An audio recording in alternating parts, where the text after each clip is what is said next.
Bismillahirrahmanirrahim. Alhamdulillah. Wassalatu wassalamu ala man la nabiyya ba'dah. Rasulina wa habibina Muhammadin ibni Abdillah sallallahu alaihi wasallam wa ala alihi wa ashabihi wa man tabi'ahu wa wala. Muslimin dan muslimat yang dikasihi Allah, Assalamualaikum warahmatullahi wabarakatuh. Alhamdulillah dan selamat kita bertemu kembali dalam siri penghayatan kita pada firman-firman Allah, kembara kita meneroka dan menyelongkar surah At-Takwir, yang mana insya-Allah kita akan menyambung kembali setelah sama-sama kita hayatinya pada siaran yang lalu. Di pertengahan surah, lebih tepat lagi selepas 14 ayat, Allah Subhanahu wa ta'ala menjelaskan tentang fenomena kiamat, dan akhirnya 12 fenomena kiamat daripada ayat 1 hingga ayat yang ke-13. Allah Subhanahu wa ta'ala menyampaikan, menegaskan, bahkan sekaligus mengingatkan agar yang belum beringat itu supaya sedar bahawa semuanya ini kelak manusia itu akan ditanya setiap apa yang ia lakukan di atas permukaan bumi ini, yang bakal dibawa untuk kehidupannya di akhirat nanti.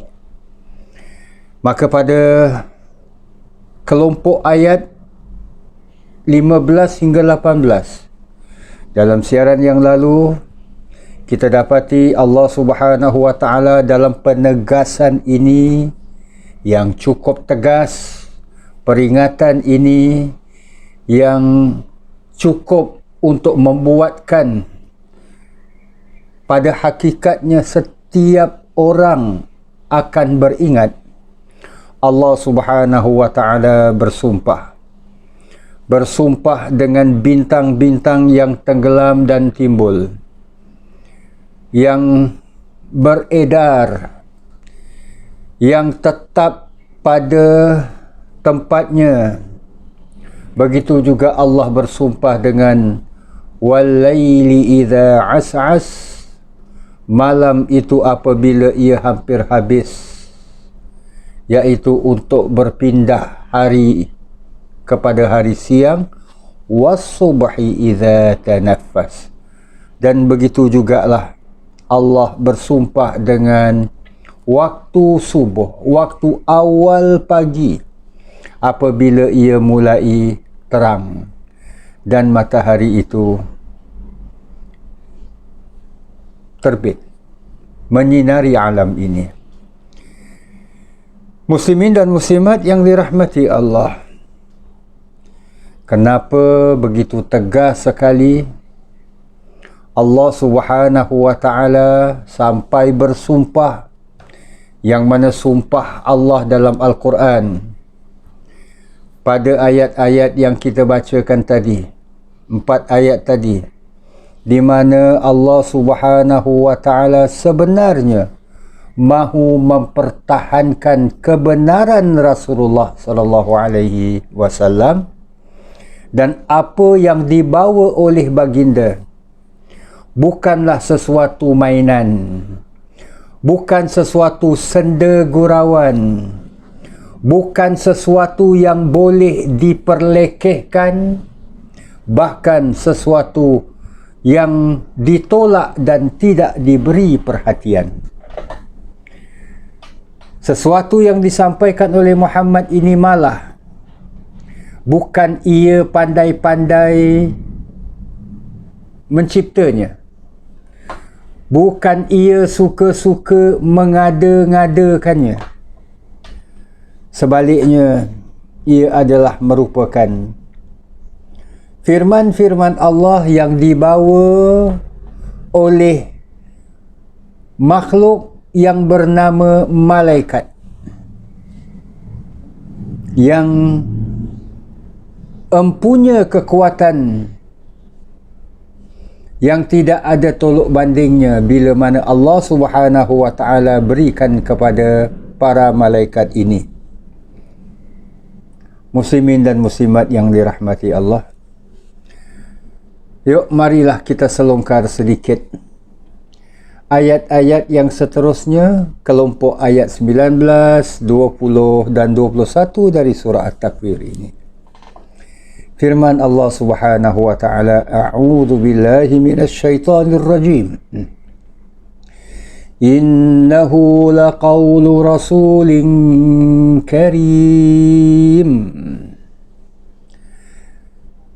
Sesungguhnya, bahkan sebenarnya, Al-Quran itu merupakan kalamullah, firman-firman Allah, kata-kata Allah yang disampaikan oleh Jibril, utusan yang mulia, Rasulin Karim, utusan yang mulia. ذي قوة عند ذي العرش مكين. Ini ayat yang ke-20, yang mana malaikat Jibril, utusan yang mulia ini, kuat, gagah, ذي قوة, yang empunya kekuatan, lagi berkedudukan tinggi di sisi Allah yang empunya arasy.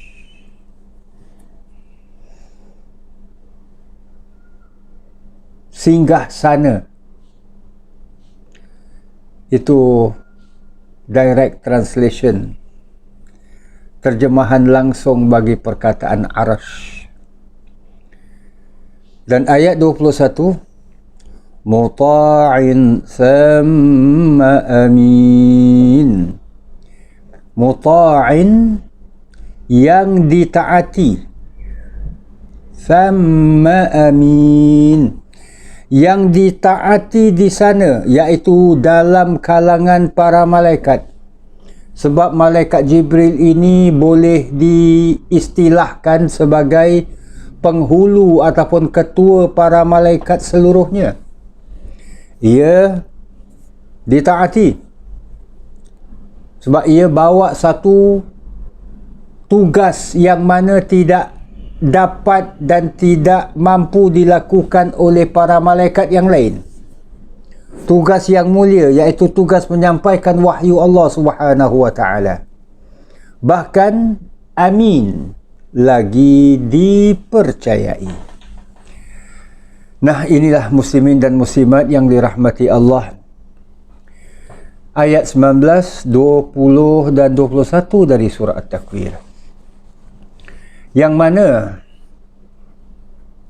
sama-sama kita hayatinya, insya-Allah. Dan izinkan saya untuk mengajak para jamaah kita menyelami terlebih dahulu ayat yang ke-19, bila mana Allah Subhanahu wa taala menegaskan, innahu laqaulu rasulin karim. Sebenarnya Al-Quran ini sungguh-sungguh merupakan kalamullah yang disampaikan oleh malaikat Jibril, utusan yang mulia. Kita selami sedikit makna laqaulu rasul. Muslimin dan muslimat yang dirahmati Allah, kalau tidak melihat pada tata bahasa Arab, mungkin seseorang itu boleh memahami laqaulu rasul dimaksudkan dengan perkataan laqaulu rasul, kata-kata Rasul. Mungkin difahami yang Rasul, perkataan Rasul di sini adalah Nabi kita sendiri, Nabi Muhammad sallallahu alaihi wasallam. Kalau demikianlah fahamannya, bermakna kita telah tersilap dengan satu kesilapan yang besar yang wajar diperbetulkan. Sebab Al-Quran bukan kata-kata Nabi. Ia merupakan kalamullah, firman-firman Allah. Maka laqaulu rasul, kata-kata Rasul, Rasul di sini bermaksud malaikat Jibril itu sendiri. Jadi pun boleh menyebabkan kita tersilap. Apakah Al-Quran kalam, kata-kata Jibril? Mungkin firman Allah Subhanahu wa ta'ala, tapi pengolahannya dibuat oleh Jibril, so ia merupakan kata-kata Jibril. Seseorang itu mungkin menukil kata-kata seorang pujangga ataupun seorang alim mana pun, lalu ia mengolahkannya dengan susun kata dia sendiri. Orang akan mengenali kata-kata itu adalah kata-katanya, bukan kata-kata pujangga tersebut, orang alim itu. Tidak. Walaupun pada dasarnya ia menukil, mengambil makna daripada kata-kata pujangga tadi. Jadi, kalaulah demikian, bermakna Al-Quran ini kata-kata Jibril. Apakah demikian maksudnya? Muslimin dan muslimat yang dirahmati Allah, kita maklumi bersama ya, Al-Quran kitabullah, Al-Quran kalamullah, firman-firman Allah yang dihimpunkan dalam sebuah kitab. Akhirnya ia merupakan firman-firman Allah yang disampaikan oleh malaikat Jibril. Dan malaikat Jibril bila menyampaikannya kepada Nabi kita Nabi Muhammad sallallahu alaihi wasallam, bukan mengikut olahan dia, bukan mengikut susun kata Jibril. Sedangkan Nabi kita sendiri bila mana menyampaikannya kepada para sahabat, baginda pun bila menyampaikan Al-Quran, baginda tidak menyampaikan ikut cara pengolahan, lebih-lebih lagi pemahaman baginda. Tak mungkin. Ia mengikut apa yang difirmankan oleh Allah, yang disampaikan oleh Jibril, tanpa sebarang tahrif wala tabdil, tanpa sebarang perubahan maupun pengubahan. Tidak. Sebab itu Nabi SAW akan waqaf, berhenti pada firman ataupun pada perkataan yang mana Jibril waktu menyampaikan, ia berhenti di situ.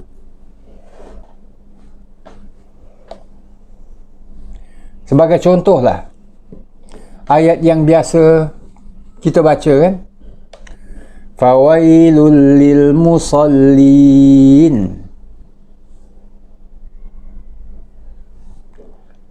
cilakalah bagi orang-orang yang solat, alladzina hum an salatihim sahun, iaitu mereka yang lalai terhadap solat mereka. Muslimin dan muslimat yang dirahmati Allah, kalau nak diikutkan, ia sepotong ayat, fawailul lil musallin alladzina hum an salatihim sahun. Itu sepatutnya, tapi oleh kerana Jibril waqaf pada perkataan fawailul lil musallin, bila malaikat Jibril waqaf, berhenti di situ sehingga ia menjadi sepotong ayat, Nabi SAW pun berhenti di situ waktu menyampaikan kepada para sahabat. Dan amanah Nabi ini diteruskan oleh para sahabat bila mana mereka ini mencatat firman-firman Allah yang akhirnya dibukukan, dan begitulah juga seperti mana yang terkumpul sekarang ini dalam kitab suci yang kita baca hari-hari. Jadi muslimin dan muslimat yang dirahmati Allah, kembali kepada persoalan yang sedang sama-sama kita hayati, iaitu pada permulaan ayat 19 ini. Kata-kata ataupun firman-firman Al-Quran ini merupakan firman Allah, bukan kata-kata Muhammad mahupun kata-kata Jibril. Bila Allah firmankan laqaulu rasulin, ia di sana terdapat perkataan yang kalaulah dalam istilah bahasa Arab tu dinamakan sebagai mahzuf, sesuatu yang dihapuskan, ditiadakan. Tapi ditiadakan bukan bermakna tiada. Dia ada. Cuma ia tidak, kalau benda yang dapat dilihat, dia tidak kelihatan. Kalau ia merupakan kata-kata, ia tidak diucapkan. Nah, di sinilah dia. Tak diucapkan. Tapi mafhumnya dapat difahami sebaliknya. Iaitu ada sesuatu kata-kata yang tersimpan, yang tersembunyi ataupun yang tak disebutkan. Sebagaimana tadi. Sebagai contoh kita ambil dalam kisah Nabi Allah Yusuf di surah Yusuf ayat 82. Kita ambil contoh firman Allah Subhanahu wa taala. Was'alil qaryata allati kunna fiha. Ayatnya panjanglah. Cuma kita ambil potongan yang di mana kita ingin perhatikan maknanya. Was'alil qaryah, dan bertanyalah kepada negeri. Yang dimaksudkan negeri ini adalah negeri Mesir. Qaryatal lati kunna fiha, tempat kami tinggal, yakni berdagang. Jadi kalau dilihat ayat ini secara zahirnya, was'alil qaryatal lati kunna fiha, tanyalah kepada negeri Mesir, tempat kami tinggal untuk berdagang di dalamnya. Takkan negeri ditanya. Kalau namanya negeri, dia adalah satu tempat, daerah, kawasan dengan bangunan-bangunan, dengan pokok-pokok ke apa ke, gunung ganang kalau ada dan sebagainya. Tapi apakah bangunan ini ditanya? Macam seorang penyair dalam syairnya, bait syairnya di zaman jahiliyah, ia dalam ungkapan syairnya dia mengatakan, aku mengetuk pintu. Bila mana pintu berkata kepadaku, aku berkata kepada pintu. Hei, ini penyair tak betul ke apa? Tidak. Dia nak menyatakan yang dia ini terhalang untuk bertemu dengan buah hatinya, mata air dia, kekasih dia. Jadi mereka hanya dapat berhubung di balik pintu. Ini kan zaman jahiliyah. Kalau zaman sekarang mungkinlah WhatsApp ke, email ke, Instagram ke, apa ke. Tapi waktu itu aku pergi dan maksudnya ke rumah kekasihnya ni, gadis pujaannya ni. Si penyair ini kata, aku ketuk pintu. Bila pintu ni bercakap, aku bercakap. Pintu bercakap. Pintu boleh cakap ke? Muslimin dan muslimat dirahmati Allah, itu yang terungkap, yang diucap. Tapi apa yang difahami adalah orang di balik pintu, iaitu mata air dia sendiri.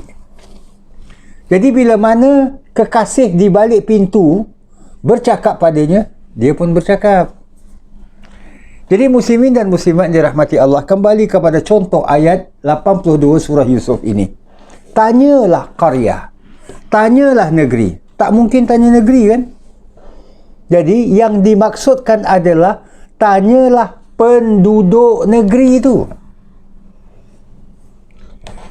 Jadi bila mana Allah Subhanahu wa taala firmankan la qaulu rasul, pertama sekali makna rasul di sini adalah malaikat Jibril. Insya-Allah ini akan kita perbahaskan mengapa Jibril dinamakan rasul. Okey. Jadi qaul ini pula, kata-kata ini pula bukan kata-kata rasul tu, tapi kata-kata Allah yang diperintahkan untuk disampaikan oleh rasul tersebut.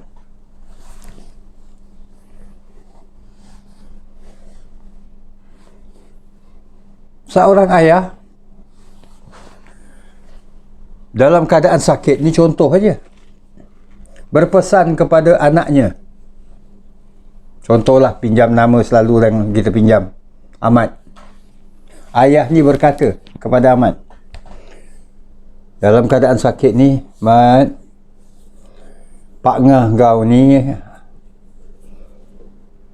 ada hutang dengan ayah.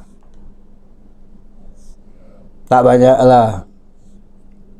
Adalah hutang yang belum dilunaskan sekitar 10,000. Engkau besok pergi rumah Pak Ngah, bagi tahu Pak Ngah, ayah perlukan duit ini untuk pembedahan ayah. Contoh je lah. Bila si Ahmad ni, anak yang dipesan ini, pergi ke rumah Pak Ngah dia sampaikan pesanan ayah. Pak Ngah ada berhutang dengan ayah sekitar 10,000. Ayah akan menjalani pembedahan pada minggu hadapan. Minta supaya Pak Ngah dapat melunaskanlah hutang tersebut. Apakah kata-kata ini kata-kata Ahmad? Tak, kata-kata ini kata-kata si ayah. Jadi si Ahmad ni merupakan utusan saja yang diamanahkan untuk menyampaikan. Jadi seumpama itulah.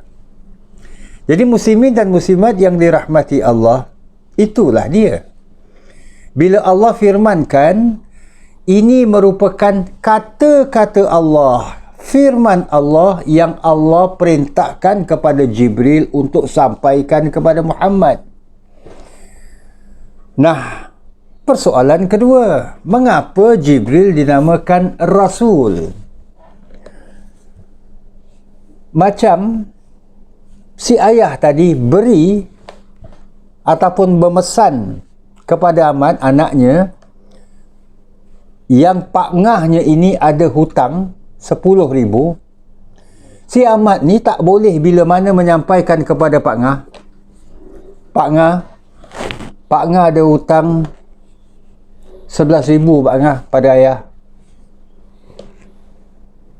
Sama ada dia nak terus terang, yang 10,000 tu memang Pak Ngah hutang, yang 1,000 ni duit transport saya Pak Ngah, umpamanya lah, dia terus terang. Ataupun dia tak terus terang, all included kata orang tu, 11,000 dia bilang.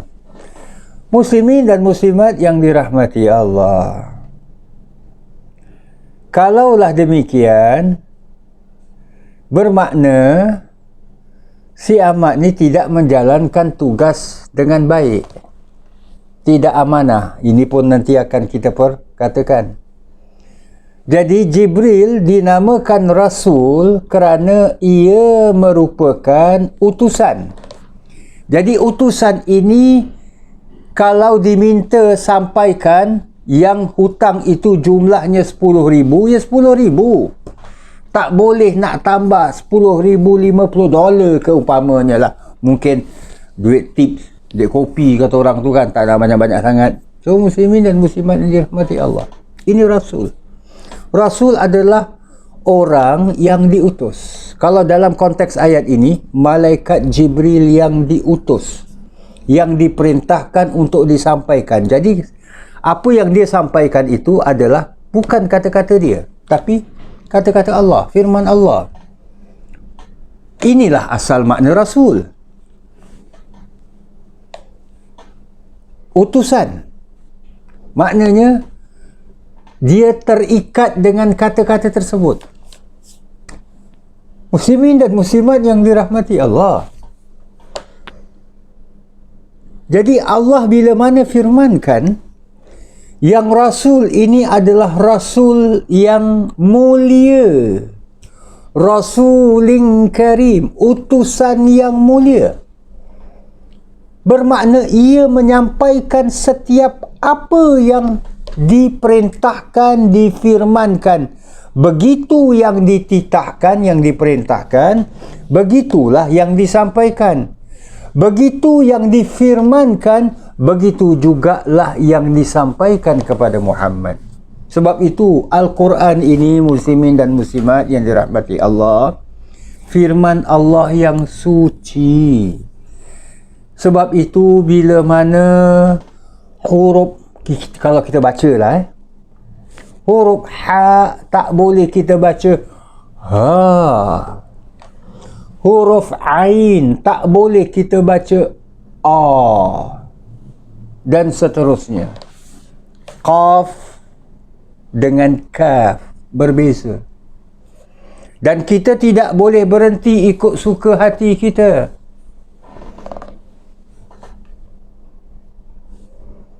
Alhamdulillahi Rabbil Alamin, Ar-Rahman, Ar-Rahim. Bila mana Allah berfirman, Jibril sampaikan dan Nabi bacakan, Ar-Rahmanir Rahim. Sambung. Jadi, inilah Rasul yang mulia. Selain daripada memiliki kemuliaan dan amanah tersebut, bahkan Jibril ini zi quwwatin 'inda dzil 'arsy makin muta'in thumma amin. Zi quwwatin 'inda dzil 'arsy makin, yang kuat, gagah, lagi berkedudukan tinggi di sisi Allah yang mempunyai arsh, yang kukuh arsh ini.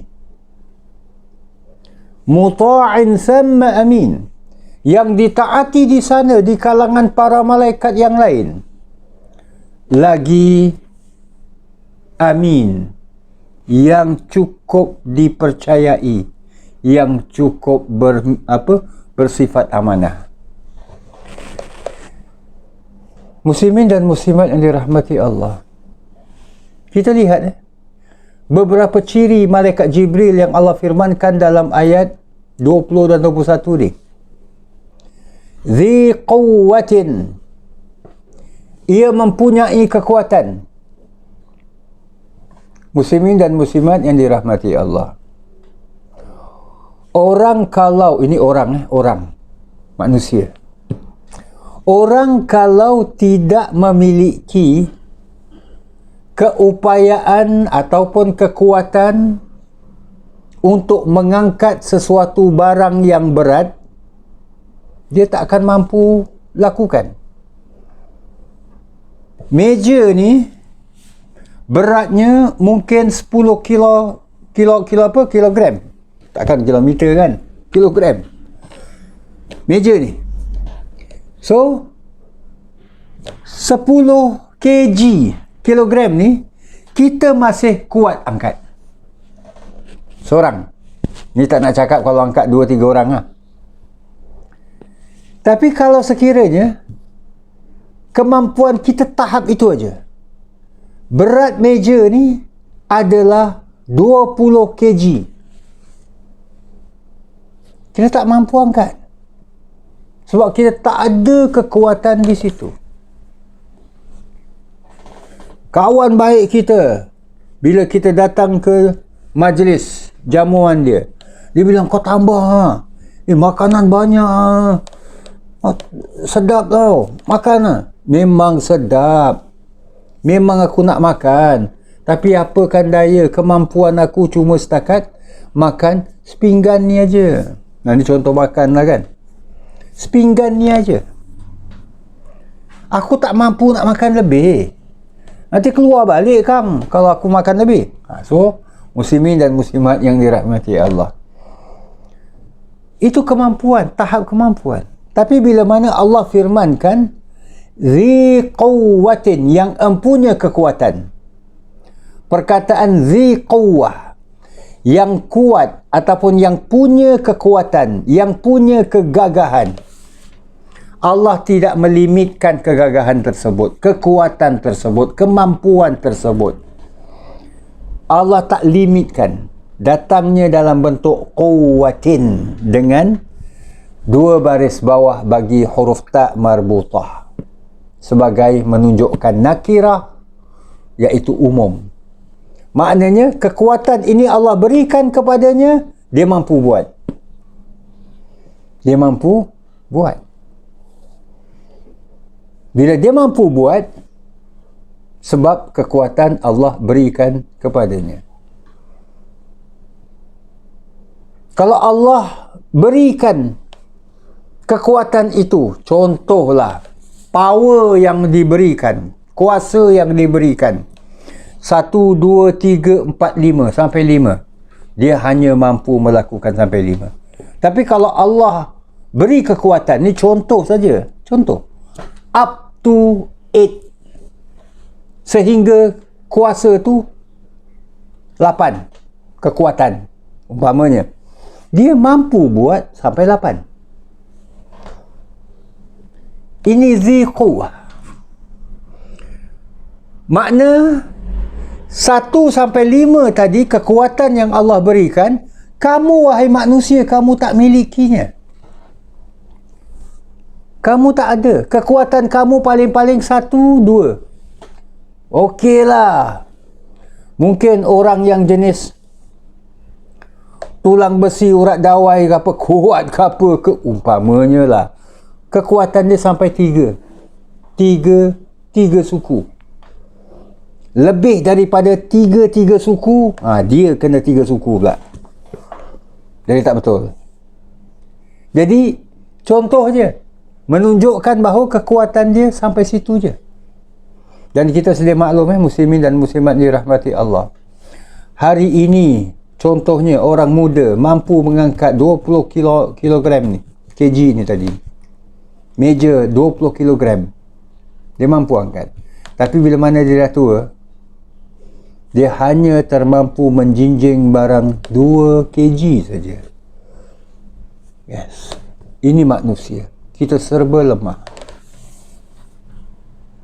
Tapi malaikat, Allah berikan kekuatan, bukan kekuatan orang muda, bukan kekuatan orang tua. Ini zi quwwatin.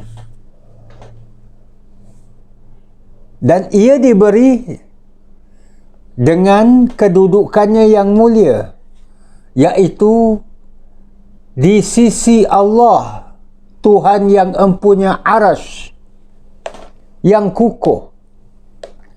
Tuhan yang mempunyai arash.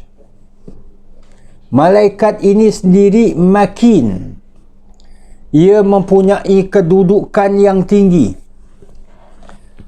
Kedudukan yang tinggi di sisi Allah, Tuhan yang empunya arash. Muslimin dan muslimat yang dirahmati Allah, bukan masa, ketika dan tempatnya untuk kita perkatakan soal arash itu. Ia adalah secara umum, ibarat kalau raja lah, dia ada singgah sana je kan, tahta kerajaan, kita namakan tahta.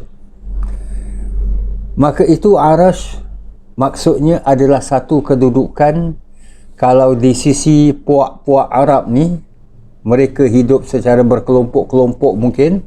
Jadi kalau ada amir mereka, ketua mereka lah yang duduk di tempat yang agak tinggi sedikit. Itu arash. Yang orang lain tak boleh duduk. Orang lain tak boleh duduk. Walaupun arashnya itu tidaklah sehebat mana. Jadi, nak ditekankan di sini bahawa Allah ini Tuhan empunya arash yang tinggi. Yang mana malaikat Jibril ini punya kedudukan yang hampir di sisi Allah Subhanahu wa taala. Maaf, ini bukan nak perkatakan Allah itu bertempat dan sebagainya. Jauh sekali. Tapi nak mendekatkan kefahaman tentang makna arash itu sendiri. Kemudian muta'in, ia ditaati. Sama amin, ditaati di sana, iaitu di kalangan para malaikat yang lain. Dan malaikat Jibril ini adalah malaikat yang cukup amanah. Kalau disuruh sampaikan 1, 2, 3, 4, dia tidak akan menyampaikan 3 atau sengaja menambah 5. Sebab yang diperintahkan sampaikan 1, 2, 3, 4. 4 saja. Jadi muslimin dan muslimat yang dirahmati Allah, akhirnya apakah maksud yang tersirat di balik ini? Macam dah pernah kita lalui di surah Al-Adiyat. Bila mana Allah Subhanahu wa taala di permulaan surah Al-Adiyat, wal 'adiyati dhabha, fal muriyati qadha dan sebagainya, Allah menggambarkan tentang kuda-kuda perang. Bagaimana ianya nafas ia berlari itu, kuda ni berlari tercungap-cungap, boleh kedengaran. Kuda ni menghentakkan kakinya hingga mengeluarkan sparkle, percikan api. Ia menyerang waktu pagi, menyerang daripada tengah-tengah musuh, tengah-tengah kumpulan musuh. Seorang penyair zaman jahiliyah pun ada menggambarkan kuda perang dia. Kuda dia yang hebat, Umru'ul Qais ni. Bila nak kabarkan kuda dia yang hebat, ia bermaksud aku ni penunggang kuda yang hebat. Kuda aku ni takkan jadi hebat kalau aku bukan penunggang yang hebat. Orang yang ada kebolehannya, umpamanya memandu kenderaan biasa-biasa je, kalau diberikan kepadanya Porsche ke, beri kepadanya kereta-kereta sport yang mahal, yang berjenama, umpamanya yang punya kuasa yang cukup tinggi, laju, dia tetap akan bawa 50 juga. Tapi lainlah kalau orang yang punya kehebatan, kemampuan yang lebih daripada itu. Kereta-kereta biasa pun dia akan bawa 18, 200 per hour, kilometer per hour. So muslimin dan muslimat yang dirahmati Allah, bila Allah firmankan ini, inilah yang tadi kita sebut. Allah nak ingatkan mereka, nak tegaskan yang sebenarnya malaikat ini punya kehebatan, kekuatan, kemampuan. Bermakna, macam kita sebutkan tadi, kalau kemampuan itu diberikan 5 lah pada kali ini. Kalau kekuatan itu diberikan sampai 8, pada kali yang lain 8 lah. Jadi muslimin dan muslimat yang dirahmati Allah, inilah. Bermakna, malaikat tersebut kuat kerana kekuatan itu diberikan oleh yang maha kuat.